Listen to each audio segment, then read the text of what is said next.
इसलिए हिंदू, मैंने बेगूसराय में अपने लोगों को कहा और देश को भी कहना चाहता हूं, बिहार को भी कहना चाहता हूं कि धर्मो रक्षित रक्षिता है। धर्म की रक्षा तुम करोगे तभी धर्म करेगा। इसलिए हलाल ना खाएं, झटका ही खाएं, यही मैंने कहा। देखिए, सनातन धर्म में बलि प्रथा आदिकाल से है, अनादिकाल से है, जिसका कोई चिन्ह नहीं है। और श्यामा मंदिर में कहा गया कि यहां से रिलीजियस ट्रस्ट की ओर से कि बलि प्रथा बंद किया जाए। तो मैं उन लोगों से पूछना चाहता हूं, क्या बकरीद पर आप बंद करवा सकते हैं? बकरीद अगर उनका धर्म है तो बलि प्रथा भी हमारे यहां धर्म है, परिपाटी है, ऐसा मेरा मानना है। और मैंने अपने यहां ये जरूर कहा है, मुस्लिम भाइयों को मैं सम्मान करता हूं, वो अपने धर्म के प्रति इतने अटूट आस्था है कि किसी मुसलमान भाई हलाल छोड़ करके कोई दूसरा मीट नहीं खा सकते। तो सनातन हिंदू भाइयों से भी मेरा प्रार्थना है कि आप अपने धर्म की रक्षा के लिए, आप अपने धर्म को पालन करने के लिए आप हलाल मीट खाना बंद करें और झटका मीट ही खाएं।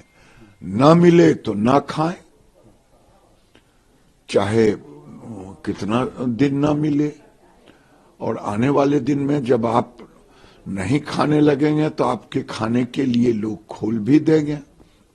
इसलिए हिंदू, मैंने बेगूसराय में अपने लोगों को कहा और देश को भी कहना चाहता हूं, बिहार को भी कहना चाहता हूं कि धर्मो रक्षित रक्षिता है। धर्म की रक्षा तुम करोगे तभी धर्म करेगा। इसलिए हलाल ना खाएं, झटका ही खाएं, यही मैंने कहा। दादा, इंडिया अलायंस की 3 बैठक हो चुकी है, कल दिल्ली में 4थी बैठक है और लालू जी, नीतीश जी आज जा रहे हैं। क्या लगता है 3 बैठक में कोई निष्कर्ष अभी तक निकला नहीं है? क्या निष्कर्ष निकलना है जब स्वार्थों का बंटवारा होना है? मैं कल देख रहा था किसी चैनल पर, अखिलेश जी जिसे मध्य प्रदेश में कहा कांग्रेस चालू पार्टी है, अब वो कह रहे हैं वो तो विधानसभा के लिए चालू पार्टी था, अब कांग्रेस हो जाएगा ठीक पार्टी। तो ये स्वार्थों का गठबंधन है, स्वार्थों के बंटवारे के लिए जा रहे हैं। जहां तक 1 to 1 का सवाल है, ये धोखा किसको दे रहे हैं? 1 to 1 तो बीजेपी के साथ, नरेंद्र मोदी के साथ लड़ ही रहे हैं भाई। आप बिहार में देखें 1 to 1 ही होगा ना। गठबंधन एक तरफ होंगे, बीजेपी एक तरफ होगा, असम में वही होगा, बंगाल में होगा कि नहीं होगा ये जाने, यूपी में वही होगा, राजस्थान में वही होगा, मध्य प्रदेश में वही होगा, महाराष्ट्र में वही होगा, गुजरात में वही होगा। तो ये बुड़बक किसको बना रहे हैं? कुछ नहीं है, महागठबंधन एक आईवास है, इसके सिवा कुछ नहीं है।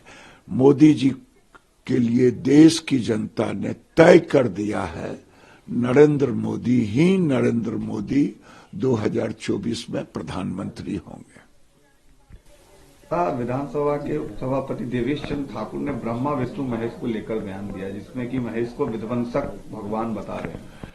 देखिए, मुझे समझ में नहीं आ रहा है कि माननीय सभापति देवेश चंद्र ठाकुर जी बड़े व्यक्तिगत आदमी, अच्छे हैं, ज्ञानी हैं, लेकिन ये ज्ञान केवल हिंदू धर्म पे उनका है। और महेश को, महादेव को विध्वंसक कहना ये अज्ञानता का प्रतीक है। महेश तो औघरदानी भी है, महेश तो देवों के देव महादेव भी हैं, महेश ही सर्वश्रेष्ठ है। महेश के प्रति, शिव के प्रति, महादेव के प्रति विध्वंसक कहना ये अज्ञानता का प्रतीक है।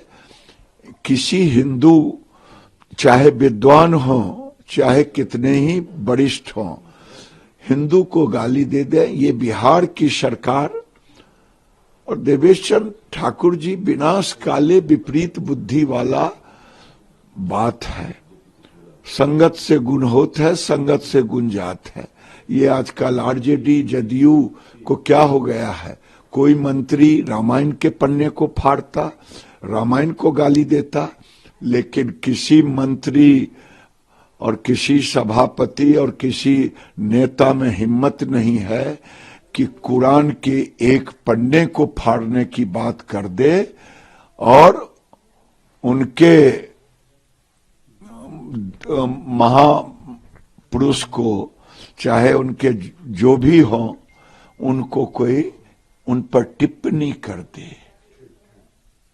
उन पर टिप्पणी करने के मुस्लिम धर्म पर किसी की हिम्मत नहीं है।